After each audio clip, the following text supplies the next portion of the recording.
السلام عليكم ورحمه الله وبركاته. حبايب قلبي، ازيكم؟ يا رب تكونوا بخير. كل سنه وانتم طيبين. اول فطار في رمضان. طبعا انا دايما متعوده اكون معاكم اول يوم رمضان بافكاري. كل يوم ان شاء الله هتلاقوني بافكار جديده جدا جدا على قناتي. بتلاقي افكار لافطار رمضان، افكار للسحور هتلاقيها هنا ان شاء الله في قناه ابداعات فرح. وزي ما حضراتكم شايفين النهارده افكاري او النهارده اكلتي وسفرتي ان شاء الله هتكون انا عامله صينيه مكرونه، وعامله كمان فراخ بلدي محشيه فريك. طبعا الملوخية اللي احنا مش بنستغنى عنه ابدا، بنحبها جدا.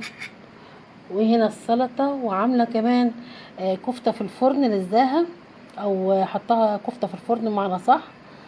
والسلطة مش اكتر من كده. عاملين النهاردة فطار بسيط جدا وجميل كمان. ان شاء الله ان شاء الله كل يوم هتلاقي افكار جديدة جدا وجميلة جدا في قناة ابداعات فرح. وطبعا مش هننسى طبعا العصاير، مهمة جدا جدا العصاير عندي، لان ولادي بيحبوا جدا العصاير اكتر من الاكل بنأخره شوية.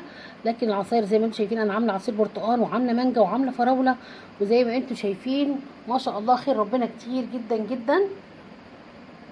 وده النهاردة ان شاء الله هيكون فطارنا. كل يوم هتلاقي سفرة عندي فرح متنوعة، من اكلات شعبية لاكلات اقتصادية، الاكلات طبعا لازم ننوع كده وندلع سفرتنا، نعمل اكلات حلوة جدا. هنعمل صواني وهنعمل حلويات. كل يوم هتلاقي ان شاء الله بمشيئة الرحمن اكلات جميلة وجديدة في سفرة فرح.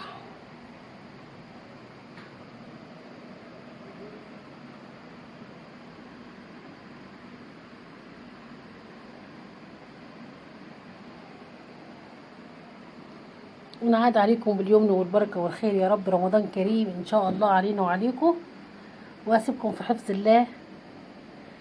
السلام عليكم ورحمة الله وبركاته.